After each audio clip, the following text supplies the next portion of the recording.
Up, Devils? Get back to answer more goddamn questions. Been a while since recorded one here, huh? Goddammit. So back in the home office. I don't even know if it's an office, collection room. I just call it home office because got a desk here. This is where I bring my laptop always to reply to all the Hell's emails, taking care of business. Goddammit. Technically, realistically, it's more of a collection room.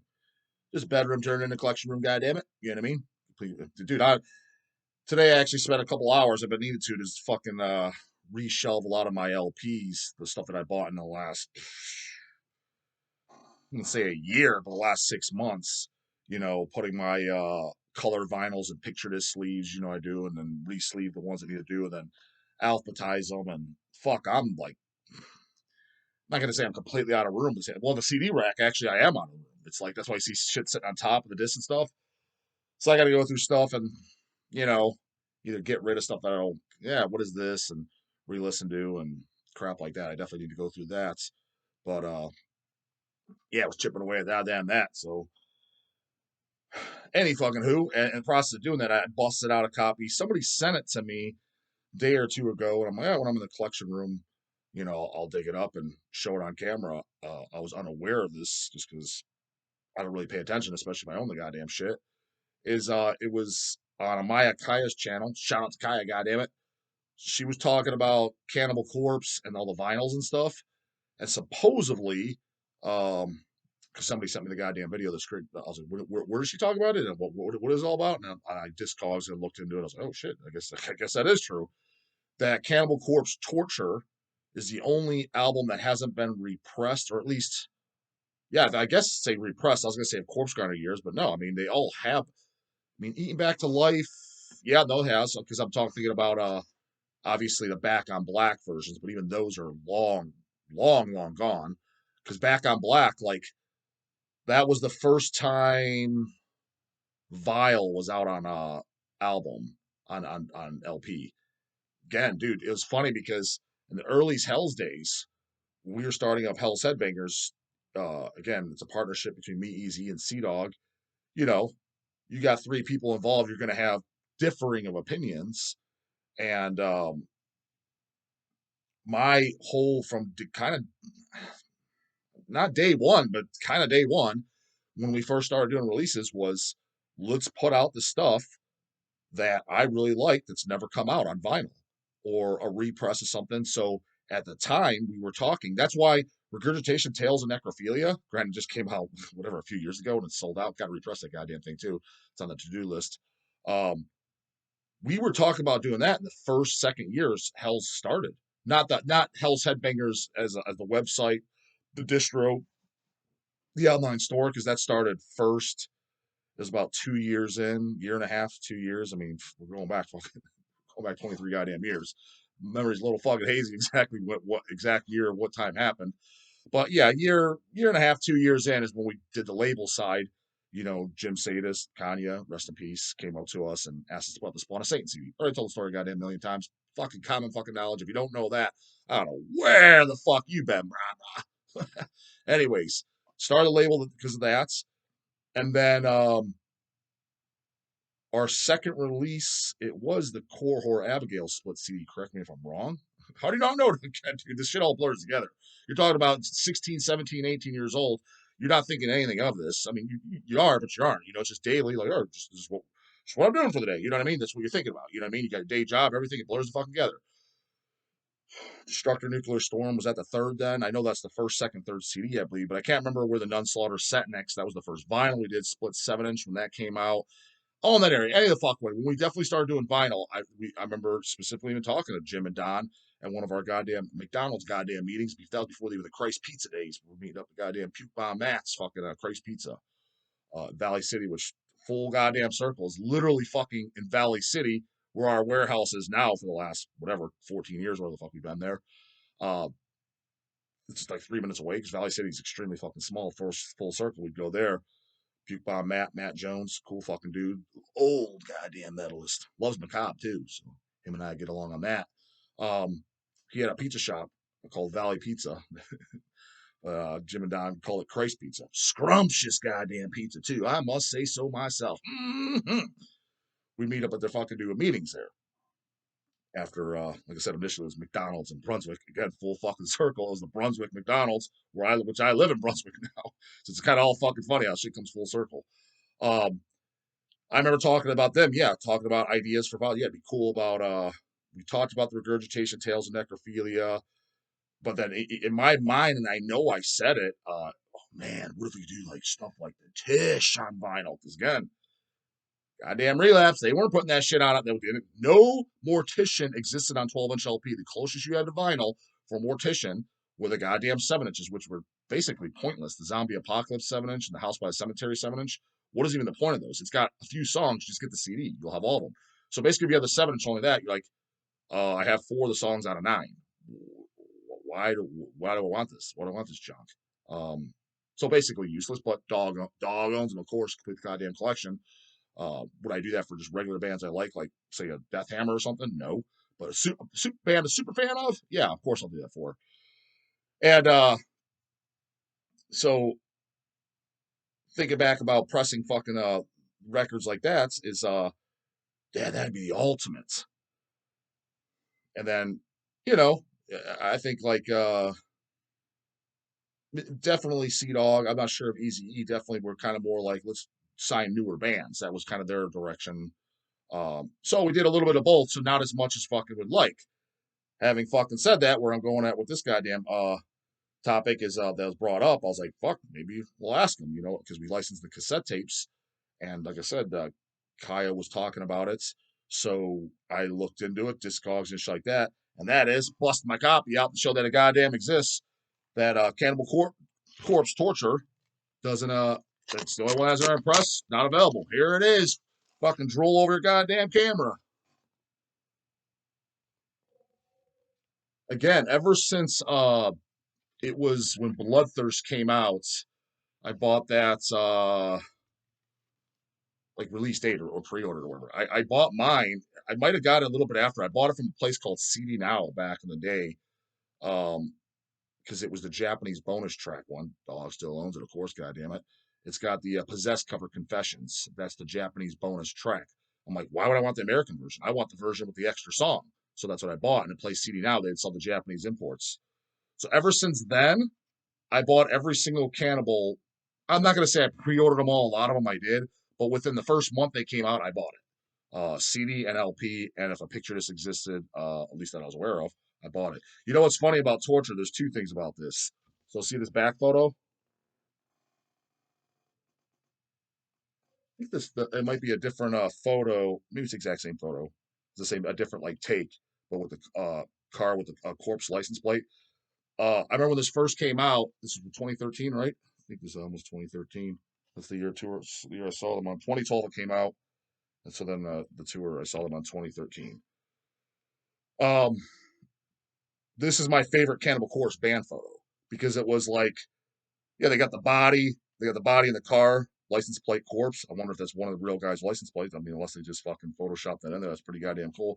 It's Cannibal. I know you don't watch my goddamn shit. You watch my shit, George? The interview, I doubt you do though. Is that one of your guys' cars? And if so, whose is it? Goddamn, with the license plate. But then they got the dead body tied up. They got the shoulders. Like they just killed 2 guys and they're ready to bury them. That's the only time they did that, and I thought that was fucking cool. Kind of reminded me a little of a less exaggerated, the exhumed photos from like Anatomy of Destiny, that type of shit. So that's how band photos should do. But at least Cannibal, always kind of fit the bill. Even on like fucking Butchered at Birth and Tomb of the Mutilated, looked like fucking metalish. You know what I'm saying? Like, even look at the back, just the ripped up fucking jeans, hair in the face, goddamn carnal dissection shirt. Just looked like guys. You saw that photo? Yeah, these guys listen to death metal. That's just what you would have fucking thought. You fast forward to 2024, you see Twink Mold. I don't think these guys listen to fucking death metal. Goddamn Elcat can fucking beat the crap out of these fucking pussies. That's all I'm saying. It's just like, again, it didn't have to be goddamn Dark Funeral going all out, corpse paint and all this other fucking nonsense. Granted, like that too. But it's how you should at least look like you're into it. Again, on your band photo, if you want to wear your Steelers jerseys outside, cool. And again, especially, but busting on myself, I have non-metal shirts. Some people say like they're all bodyload shirts. So they're like tank tops and shit like that. because it's been hot as fuck. And I hear we're supposed to hit a record next goddamn week. Not looking forward to that shit. And our warehouse, it's not AC'd, but it is. It's like partially AC'd, but very, very half-assedly. Um, so it gets hot in there. I mean, not hot to where records are goddamn melting or getting warped, but it gets on goddamn comfy. So having said that, yeah, I'm not wearing metal shirts in that time too. I'm wearing goddamn like bodybuilder tank tops and shit just to try to stay cool. But let's just say that evening, let's say I was in a goddamn band and I'm going like, hey, dude, we're doing our photos tonight, band photos for the album. I would change my fucking clothes. I wouldn't wear that on an album cover or album, for the album press photo, whatever. Even playing tonight, we got a show tonight. I would change. I wouldn't wear that on stage. That's all I'm fucking saying. Hey, fuck who? I'm getting off top of a goddamn motherfucker. Here's a goddamn LP in case you happen to goddamn give a fuck. It's on, I think they're all, because again, Discogs it. Yeah, supposedly you can't get one. The cheapest copy on Discogs right now is $230. There's two others like $300. Yeah, I put them in a picture of this sleeve so you can see it, because when I store it outside the cover, it's like that. Because when I have multiple versions, which this I don't, other than the picture, so I'll show you that. And this came out the printer sleeve. So what I want to do is, and I just messaged Easy E and Sea Dog, asked them, hey, we should contact the guy that we licensed to do the Cannibal Corpse cassette tapes. It's just some lawyer guy that licensed for the labels. He does all business. We should ask to do Torture on vinyl, Hells Headbangers. Now that I said that, Metal Blade. Oh, Black Mark, people want it? Oh, well, do it again.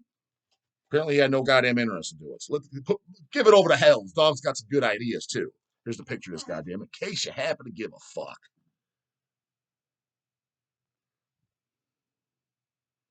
So, yeah, I own this, and I own the CD. The CD's an outer slipcase. Like I said, best tour I ever saw them on. They played 90 minutes. The tours with Napalm Death and Immolation.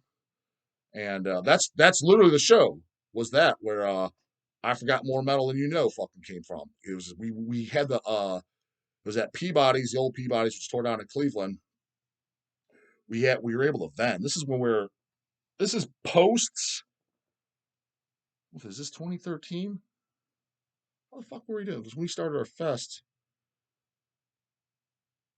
yeah, it was 2013. I'm trying to think, because the guy that was running the show for the Agora and Peabody's was this cool dude named Larry. I haven't seen Larry. Shout out to goddamn Larry. Agora Peabody's. He likes bodybuilding too, goddamn it. Knows who Rolly Winkler is. Like, what the fuck, motherfucker? You know who that is?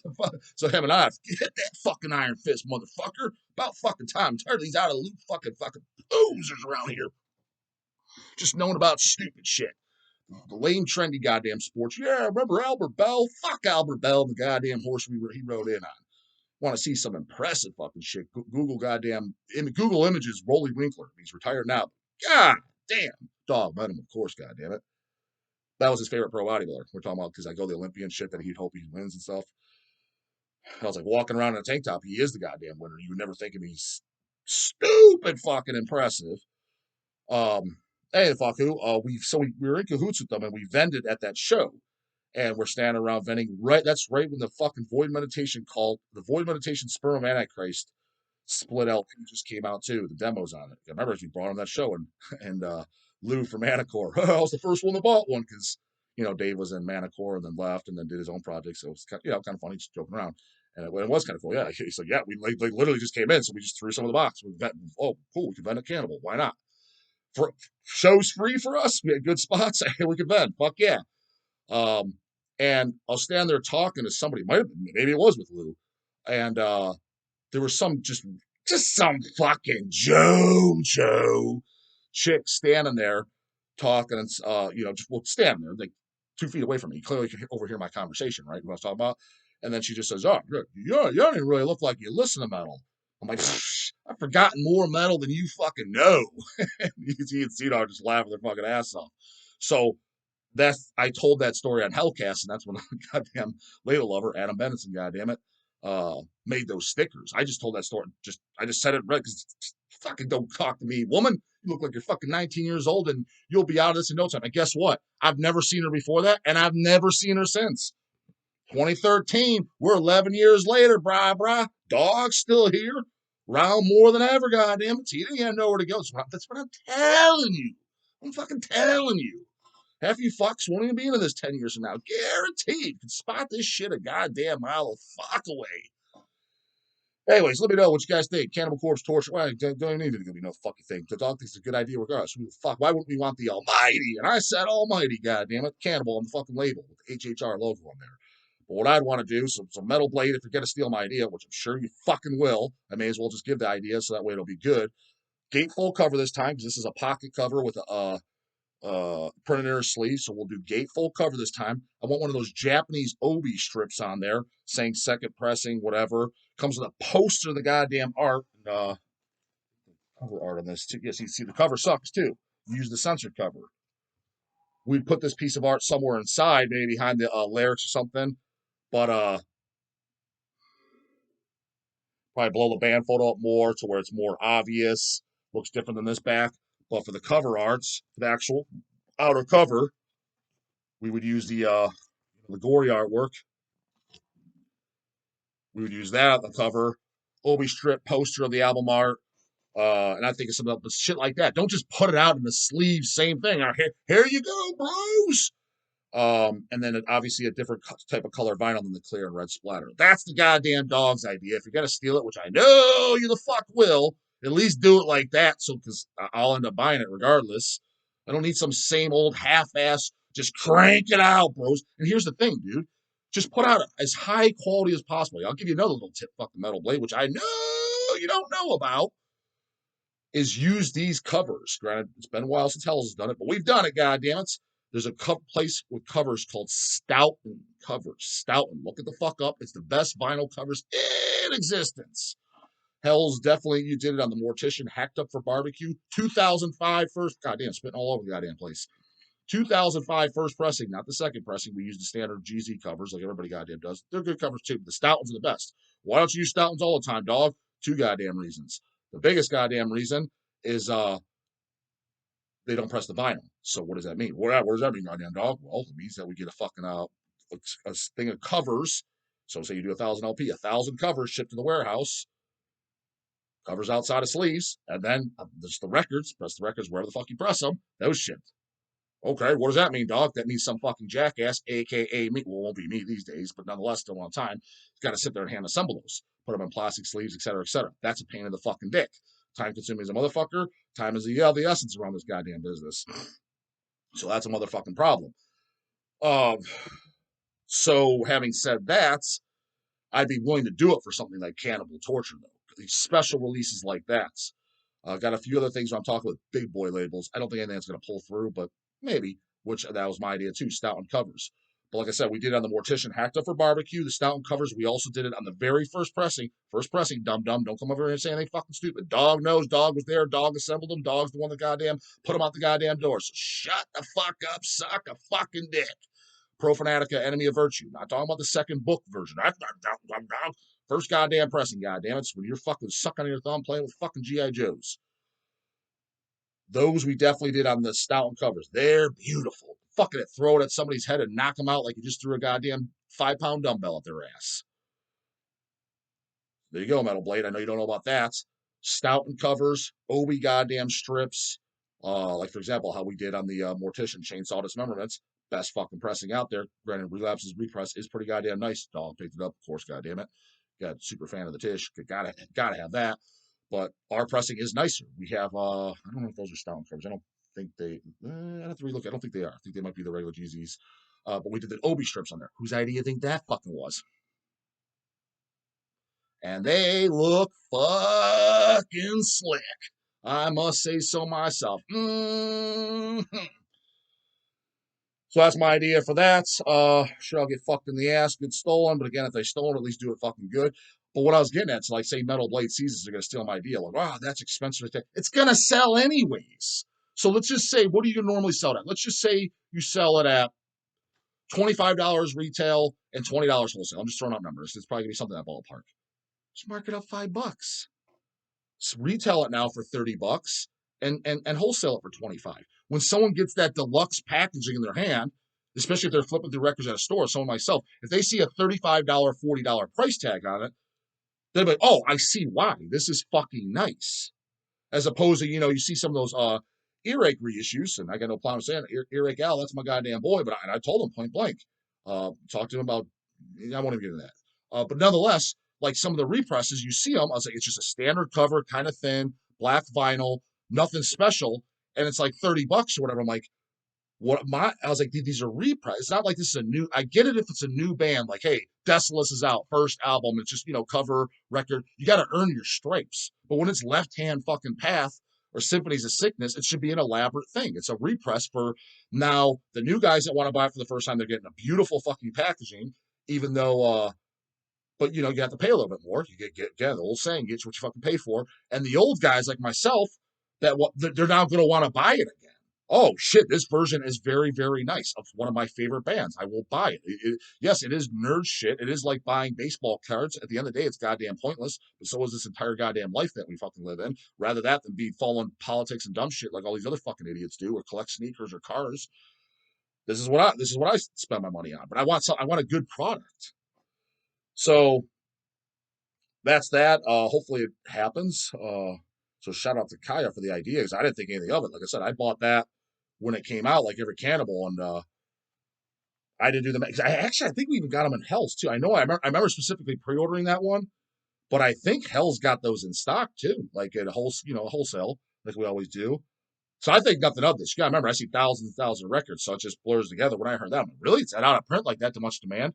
Funny thing about Torture as well is it wasn't a comeback record, but for me, it was kind of a comeback record because I got to be honest.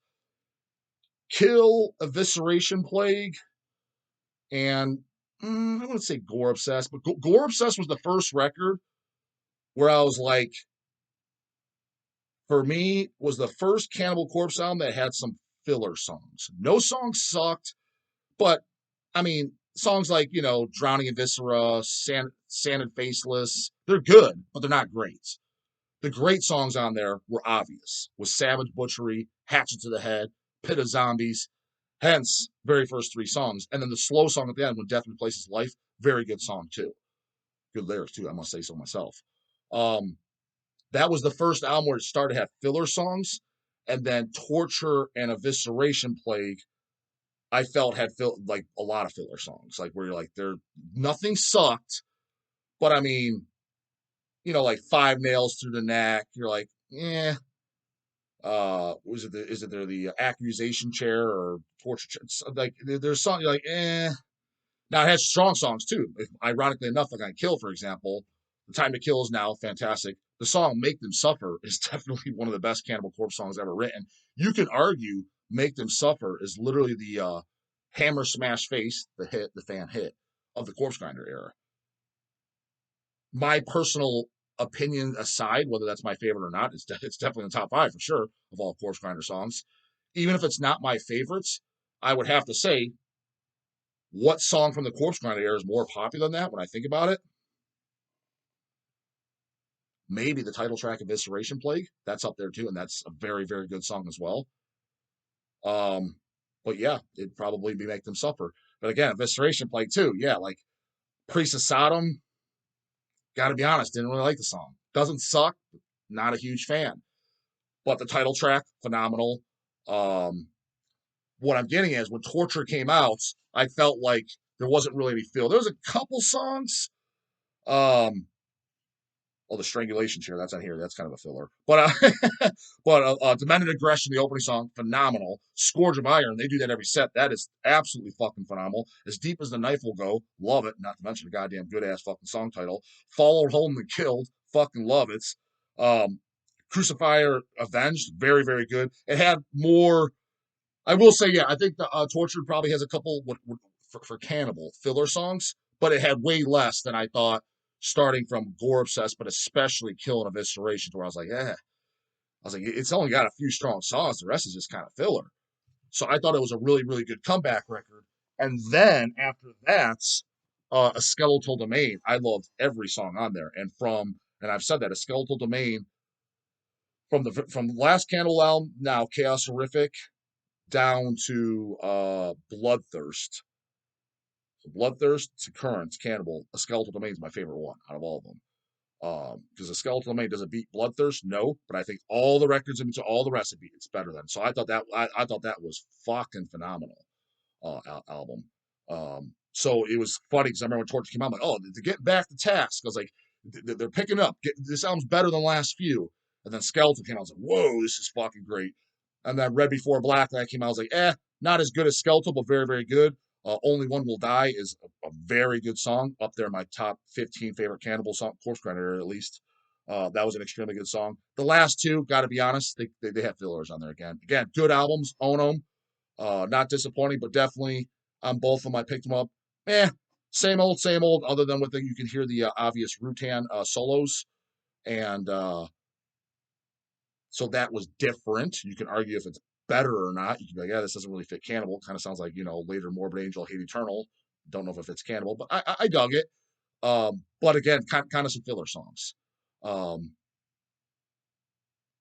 so that's another two. Kind of like I said, torture. I mean, visceration, play, kill. That is kind of two, and kind of gore obsessed. So you know what? Hopefully by the next one, it'll be kind of like a Skeletal then, where it's all killer again. So we'll see. Fucking so that's a goddamn inside scoop of what's going on, a goddamn behind the scenes Hells fucking talk. In case you goddamn happen to give a fuck. Comes with the surgery on the for the goddamn skin hands. Later, goddamn it.